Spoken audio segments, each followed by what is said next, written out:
1 year after the Criado murders, firefighters and police officers tell me they have flashbacks as they pass the lot where the Criado's home once stood.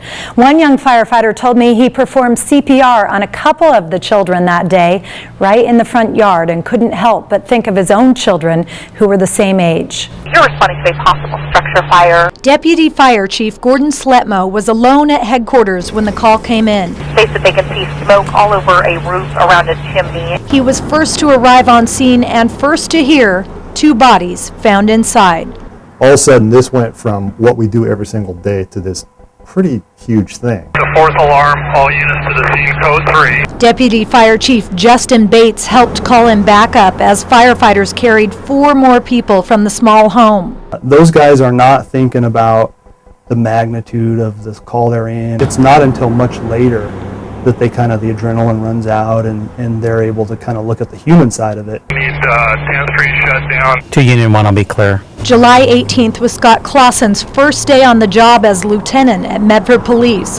His big promotion overshadowed by the tragedy before him. It's definitely outside of what we normally see. Back at the now empty lot littered with melted TVs, Lieutenant Clausen says incidents like this affect every officer differently. I think it's okay to recognize that you're going to feel certain things, that you may come to work 3 days later and be a little grumpy, and you realize, I think I know why. On the one hand, you get used to it. On the other hand, you don't get used to it. Firemen are tough, and just like the military people, when they come back, that you're trained to really put up those walls to protect yourself. On this day, nearly everyone on scene gathered afterward to share their role in the incident.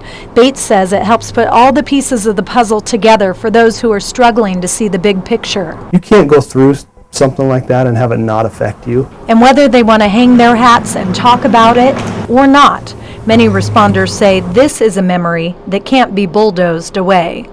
There is something good that came from the Criado family tragedy. The fire department realized it's not doing enough to help its men and women after traumatic incidents. So it and other local agencies have hired an outside organization to come in and survey employees about what can be done to improve trauma and mental health services. The fire department hopes the results and suggestions will ensure everyone gets the help he or she needs.